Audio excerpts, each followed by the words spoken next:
Minasan konnichiwa, bienvenidos a esta lección número 6 del curso de gramática para japonés de nivel básico. Espero que se encuentren muy bien el día de hoy. Vamos a pasar a ver los temas que vamos a tratar en esta lección. En esta ocasión son 8, pero curiosamente no son tan largos, por lo que seguramente sea un video con una duración promedio, igual que los que estamos manejando. Por aquí vemos algunas terminaciones con shimas, shimaska, masenka. Nos podemos imaginar que se trata de verbos, y de hecho sí, se trata de verbos. Por lo cual, sí, gran parte de esta lección se enfocará en el manejo de verbos y algunos otros elementos para complementar su uso. Así que vamos a comenzar. En el tema número 1 tenemos sustantivo, partícula o y un verbo transitivo. Los verbos transitivos son aquellos que ocupan o necesitan un complemento directo.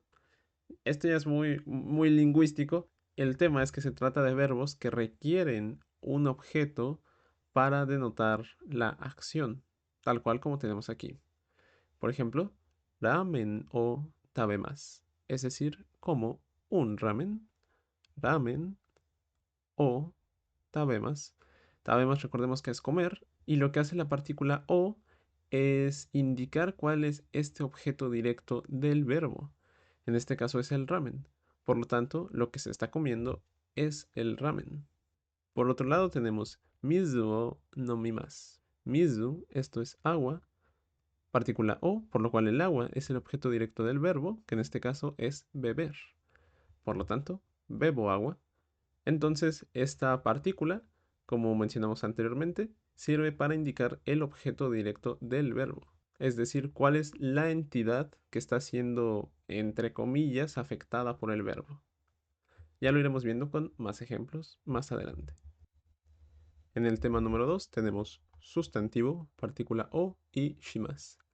Shimas lo podemos interpretar como una especie de hacer, por lo cual todo lo que venga detrás de la partícula o será una actividad que estemos realizando. Y aquí pueden entrar una gran variedad de cosas. Como ejemplos tenemos deportes o eventos o cosas un poquito diferentes como los deberes o una llamada telefónica, pero vamos a verlo con los ejemplos ya más directamente.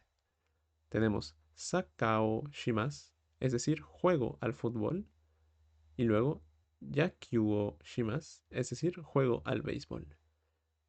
Saka es fútbol y aquí yakyuu es béisbol, y ambos están antes de la partícula o y después viene el shimas, por lo cual los deportes son las cosas que vamos a estar haciendo y se interpreta como eso, como jugar al fútbol o como jugar al béisbol. Ya depende del ejemplo que estemos leyendo. Luego, en el caso de eventos, tenemos patio shimas, es decir, realizo una fiesta. Y después kaigi o shimas, es decir, realizo una reunión de trabajo. Party es fiesta y kaigi es reunión de trabajo, por lo que igual que en el ejemplo de arriba, vienen antes de la partícula o, por lo cual se trata de el objeto directo del verbo shimas, que podemos interpretar como hacer o realizar. Por lo tanto, realizo una fiesta o realizo una reunión de trabajo. Por lo cual vamos entendiendo cada vez más cómo funciona esto de la partícula O y más concretamente cómo funciona con shimas. Está bastante interesante y esto nos abre una gran gama de posibilidades para formar oraciones. Pero pasemos ahora al tercer punto de hacer algo. Dice shukudai o shimas, que significa hago los deberes. Y tenemos denwa o shimas, que significa hago una llamada telefónica. Shukudai es tarea o deberes y denwa es teléfono. Entonces, denwa o shimas, hago una llamada telefónica. Para el tercer punto tenemos nani o shimaska. Este nani ya lo hemos visto en lecciones anteriores y vuelve a hacerse presente porque es una forma de preguntar qué. Y en efecto, es una frase interrogativa para preguntar qué es lo que está haciendo una persona o qué es lo que va a hacer una persona. Vamos a ver los ejemplos. Getsuyobi nani o shimaska, es decir, ¿qué harás el lunes? Getsuyobi es lunes. Nani o, es decir, ¿qué? Shimaska, ¿qué harás? En este caso, nani va antes de la partícula o, porque no sabemos cuál es el objeto directo del verbo, no sabemos qué es lo que va a hacer esta persona. Por eso es que este que va antes de esta partícula. Y en este caso la persona nos responde tabémono o kaimas. Es decir, compraré comida. Tabémono es comida o y después kaimas. Por lo tanto, bueno, por cierto, kaimas es comprar. Entonces, tabémono o kaimas, compraré comida. ¿Se entiende? En el siguiente ejemplo tenemos Kino nani o shimashita. Es decir, ¿qué hiciste el día de ayer? Ya hemos visto que kino significa ayer, luego nani, ¿qué? Partícula o, y shimashita es el verbo shimas, pero en pasado y a modo de pregunta. A lo que nos están respondiendo saka o shimashita, es decir, jugué fútbol. Saka o shimashita. En el tema número 4 tenemos nan y nani. Realmente ambas cosas significan lo mismo, significan que, y este es su respectivo kanji, pero existen ciertas reglas que van a cambiar esta pronunciación hacia un nan. Y las reglas son las siguientes. Cuando la primera sílaba de la siguiente palabra pertenece a alguna de estas filas, ta, da o na. Y aquí hay algunos ejemplos. Sore wa nan desu ka? ¿Qué es eso? Sore, eso. Wa, estamos hablando de eso. Nan, ¿qué? Y deska, ¿qué es? Y aquí lo que nos interesa es que la sílaba que le sigue al nan es justamente de, que pertenece a la fila del da. Por lo tanto, el nani se convierte en un nan y se lee como nan deska. Aquí tenemos otro ejemplo. Nan no hon deska, es decir, ¿de qué es este libro? Nan no hon deska. En este caso, la que le sigue es no, que pertenece a la fila de na. Por lo tanto, decimos nan. Y este ejemplo también es muy interesante porque está diciendo de qué es este libro. Este ejemplo no lo habíamos visto antes. Tenemos la partícula no, pero antes de esta partícula tenemos el nan, porque no sabemos cuál es el primer sustantivo que va a modificar al segundo. Es decir, no sabemos qué otra relación tiene el libro. No sabemos si el libro es de carros, si el libro es de terror, si el libro es de japonés, por ejemplo. Por eso es un nan. Por eso preguntamos de qué es. Respecto al segundo punto, también se menciona nan cuando después va un sufijo de conteo. Por ejemplo, Jorge san wa nansai desu ka? Es decir, ¿cuántos años tiene Jorge? Aquí el sufijo de conteo es sai, que es la forma en la que se menciona la edad de alguna persona. Existen muchos otros sufijos de conteo y con todos ellos estaremos utilizando nan. Para el tema número 5 tenemos sustantivo de lugar, partícula de y el verbo. Aquí lo que significa es que el sustantivo que se refiera a un lugar y que venga antes de la partícula de estará indicando el lugar en el cual la acción del verbo se está realizando. Por ejemplo, tenemos María Sanwa, estamos hablando de María.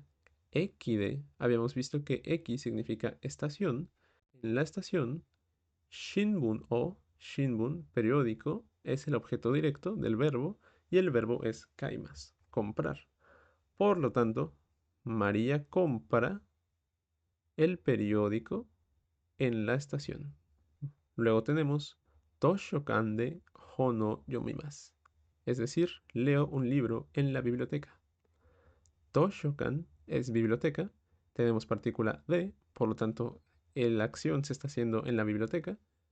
Hon o es el objeto directo y yomimas. Yomimas es leer, por lo tanto, yo leo un libro en la biblioteca. En el tema número 6 tenemos verbo con terminación masenka. Esta expresión o esta terminación se utiliza cuando queremos invitar a una persona a realizar una acción. Por lo tanto, tenemos Ishoni Tokyo e ikimasenka, que significa te gustaría ir juntos a Tokio. Ishoni significa juntos. Tokyo e, es decir, a Tokio. Y tenemos el verbo de movilidad ikimas, que significa ir, por lo tanto, ir a Tokio. Solo que en lugar de ikimas está como ikimasenka. Si nos damos cuenta, en ikimasen es la parte negativa, pero se está agregando la partícula acá. Por lo tanto, estamos preguntando, ¿no vamos a Tokio? cuya idea central es una invitación hacia el oyente que se interpretaría como ¿te gustaría ir juntos a Tokio? O ¿por qué no vamos juntos a Tokio? Vamos a leer la siguiente. Ishoni, juntos, sushi o sushi es el objeto directo del verbo, que en este caso es comer, tabe masenka. ¿Te gustaría comer sushi juntos? ¿O por qué no comemos sushi juntos? Digamos que las partes más importantes de esta estructura o de esta oración viene siendo el ishoni y la terminación masenka. Ishoni Tokyo e ikimasenka. Ishoni sushi o tabemasenka. ¿Te gustaría ir juntos a Tokio? ¿Te gustaría comer sushi juntos? De esta forma estamos realizando alguna invitación a nuestro oyente de una manera cortés. En el tema número 7 tenemos el verbo con terminación masho. Esta terminación tiene dos usos principales. La primera es para realizar también una invitación al oyente, pero de una manera más enfática, de una manera más directa. Aquí ya no estamos preguntando ¿por qué no hacemos esto? ¿Por qué no comemos? ¿Te gustaría comer? Sino que estás diciendo vamos a hacer esto, vamos a comer esto, vamos a ir a este lado. No estamos preguntando, sino que estamos haciendo esa invitación ya directamente. Y el otro uso es para responder ante alguna otra invitación que nos hayan hecho. Vamos a ver todo esto con los ejemplos. Tenemos chotto yasumimashou, es decir, descansemos un poco, donde chotto significa poco y yasumimashou es descansemos, descansemos un poco. Y luego tenemos ishoni suppae ikimasenka, es decir, ¿te gustaría ir juntos al supermercado? Es la misma estructura que vimos en el tema pasado. Ishoni, juntos, Supae, es decir, al supermercado, y Kimasenka, no vamos. ¿Te gustaría ir juntos al supermercado? Y aquí están respondiendo con un ikimasho, es decir, sí, vamos. Ikimasho. Aquí se usa la terminación masho para responder con un sí, vamos, ante la invitación que nos están haciendo. Y aquí en este punto se habla de más o menos lo que comentábamos. La parte de Masenka implica una pregunta más cortés o una invitación considerando más la voluntad del oyente, porque justamente se trata de una pregunta. Pero cuando utilizamos Masho ya es como vamos a hacer esto. Esa es la diferencia entre ambas. Por último tenemos el uso de la partícula K en otro tipo de oraciones o de respuestas. En realidad el uso es bastante similar a cuando se contesta con sodes ka, solo que en lugar de sodes se usa algo que ya se dijo en la oración anterior o por parte del hablante. Vamos a ver el ejemplo. Nichiyobi Kyoto e ikimashita, es decir, fui a Kyoto el domingo. Nichiyobi es domingo, Kyoto e a Kyoto ikimashita, fui el domingo a Kyoto. Y aquí se está respondiendo con Kyoto desu ka, es decir, ¿a Kyoto? Y desne, es decir, qué bien. Aquí, en esta parte es cuando entra la partícula K. Es simplemente responder con una pregunta haciendo énfasis en lo que se acaba de decir. Se menciona Kyoto y aquí estamos respondiendo a Kyoto, Kyoto desu ka? Y desne. Entonces, lo que estamos notando aquí es que también podemos responder con una pregunta, cuyo significado también revela que hemos entendido el mensaje y que, bueno, estamos convencidos de lo que nos acaban de decir. Kioto, qué bien. Y listo. En esto consisten estos 8 temas. Sí, fueron 8, ¿no? Creo que sí. En esto consisten estos 8 temas de la lección de hoy. Fueron temas bastante rápidos, me da la impresión, y muy relacionados a los verbos. Esto ya se pone interesante. Ya cuando empiezas a ver verbos, justamente pues te das una idea más grande del lenguaje, lo que te permite formar diversas oraciones diferentes. Por lo cual te invito a que trates de hacer algunas y si lo deseas nos las compartas, así como si tienes alguna duda también. Estaremos al pendiente de tus comentarios y sin más que agregar, esperemos que tengas un bonito aprendizaje y nos vemos en la siguiente lección. Matane.